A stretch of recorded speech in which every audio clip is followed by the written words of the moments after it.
Hey guys, today we're on 912 circles on page 262 in the green book. We're going to identify parts of a circle, secants, tangents. We're going to name different kinds of arcs.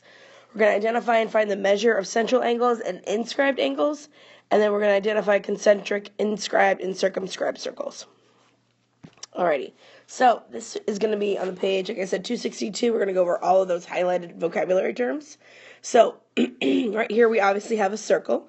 Okay, so I'm not going to type out any of the definitions. I want you to put those in there from your textbook, though.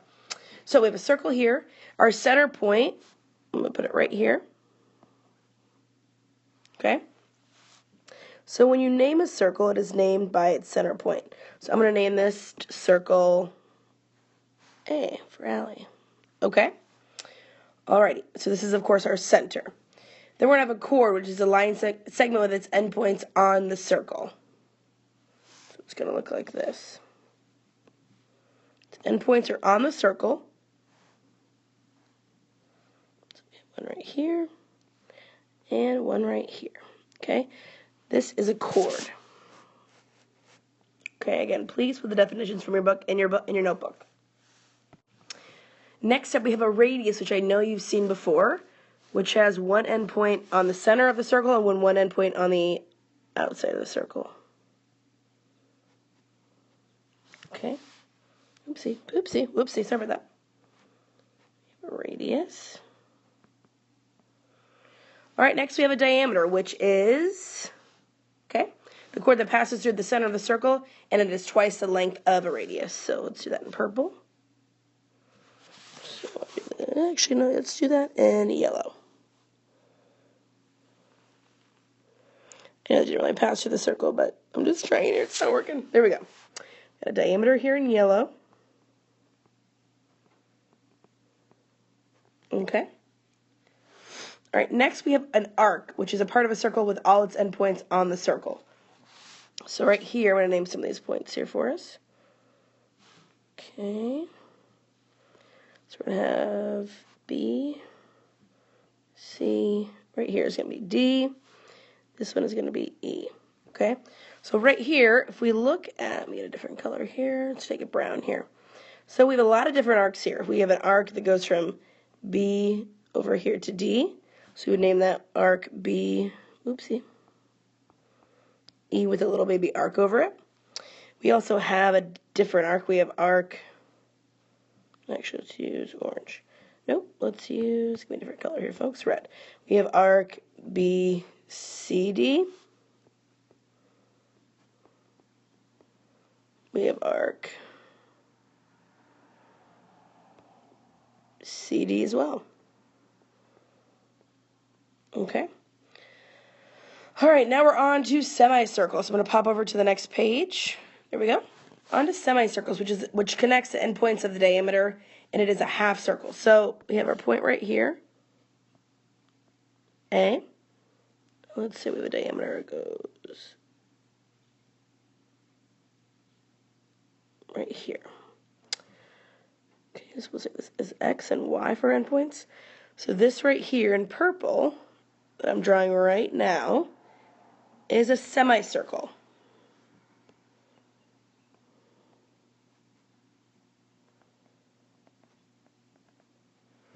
Okay, it has to equal a degree of 180. Alrighty, it connects the endpoints of a diameter, and we recall it again, a half circle. So we have a diameter there. We also have a diameter on our diameter. We have a semicircle on this side as well. Okay. Alrighty, a minor arc has a measure that is less than 180 degrees. So you have a semicircle. If it is less than a semicircle, it's called a minor arc. So let's say we have these points. Let's do like a point here, point here, point here. We'll name this like P, L, U. We'll say this point over here is going to be a P. Okay, so I'm just going to name this minor arc P, L. It can't be P over here. What am I doing? Let's do P, L, Q. Okay. Have it like that. and it has to be less than 180 degrees. And it is, because if we went from X all the way over here to Y, that would be 180. But this is just going, this would probably be like a 175 or 76 degree angle. Okay? A major arc is going to be something that is greater than 180 degrees. It's going to look something like this. A major arc is going to be, if this is our, it's terrible. This is our diameter. I cannot draw a diameter to save my life. You guys can't tell. There we go. Here's our midpoint. Okay? A major arc is going to go somewhere like this. So it could start at this point right here. Let's say it starts at point A. Name this circle Q. Starts at point A. It's going to go all the way around the circle. Oh my gosh. Whoa, silly goose. It's going to go all the way past 180. So it could be right here. We could have some points right here. It could be arc A, B, C, which is going to be greater than 180 degrees. And we know that because if it goes past the other endpoint of the diameter, it's going to be greater than 180. Okay? Alrighty, let's go on to a sector. So I'm going to, right here. A sector of a circle is the region bounded by two radii and their intercepted arc. The shaded region of a sector of circle P. So let's put our midpoint right here. We're going to name this circle P. So again, first you have to have two radii coming from the midpoint, or I'm sorry, the center of the circle. Okay, so let's draw a couple of different ones here. Okay, so right here we have 4 different radii, right? Here are their endpoints. Okay. Alrighty. So each one of these is a different sector. We have a sector right here. Okay. We have a different sector right here. This is a shaded in version. I'm sorry, region. We have one right here. And we have a different one right here. Okay. These are all different sectors. Okay. All right, let's talk about a central angle. Okay, a central angle has its vertex at the center of the circle. So, central angle is going to look something like this. Let's clean this up a little bit. All right, I'm going to name all these endpoints too so we can keep it all straight. A, B, C. I'm very creative with my letters, aren't I?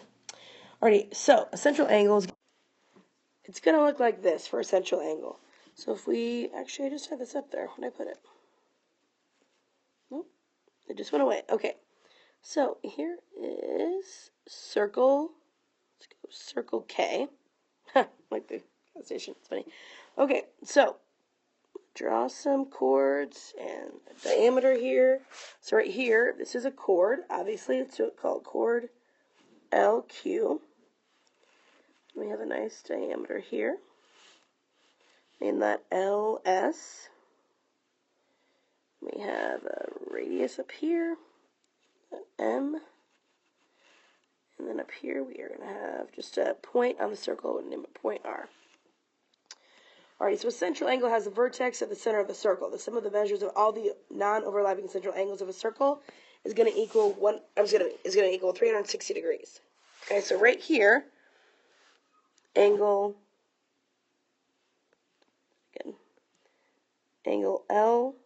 LKM is a central angle, okay?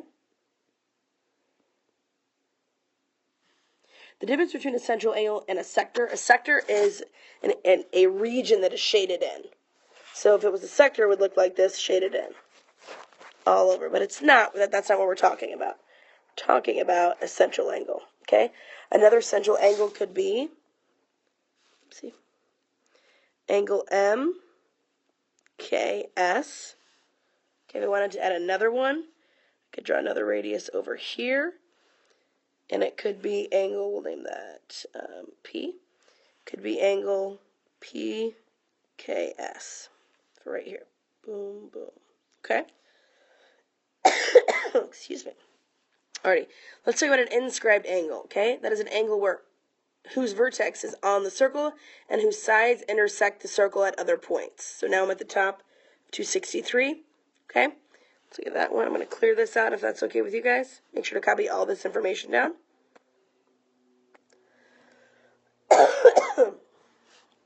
So right here we've got our diameter.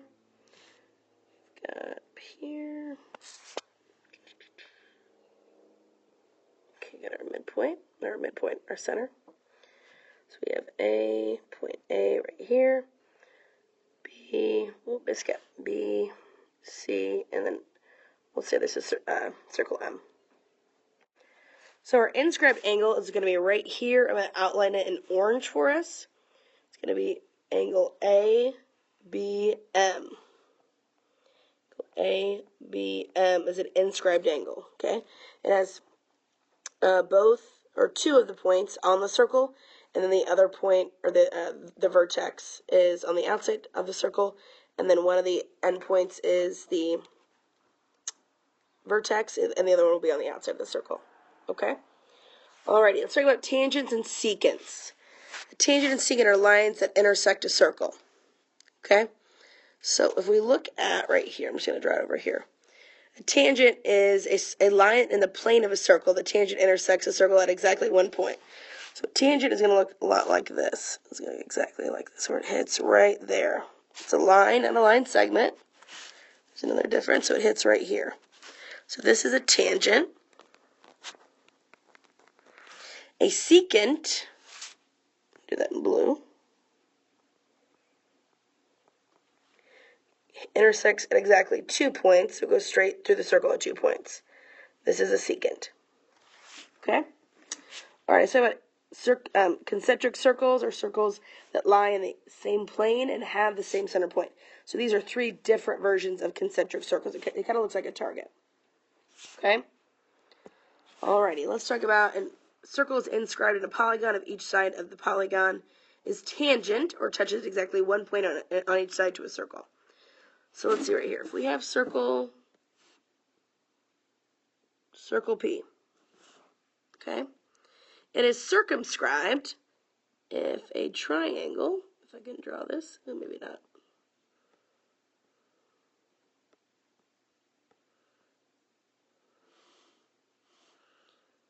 Touches it at exactly 1 point. Actually, let's do this. I'm going to pull up a picture, it'll be way easier to see. Alright, this is a much better example. So right here in the blue, the light blue, this circle is going to be inscribed within the triangle.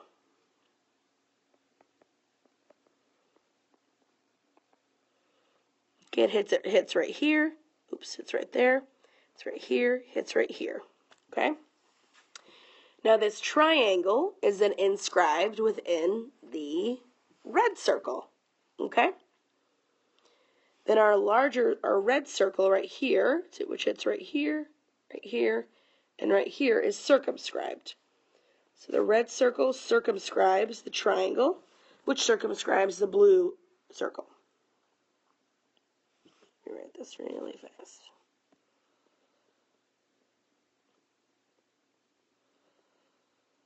Circumscribed circle. Okay? Alrighty, what I'd like you to do right now is to do try these numbers 1, 2, 3, and 4. So try these numbers 1, 2, 3, and 4, and make sure you copy down all of the notes that I didn't mention or didn't write down in the video as well from page 262. Okay, I'll see you guys soon. Bye.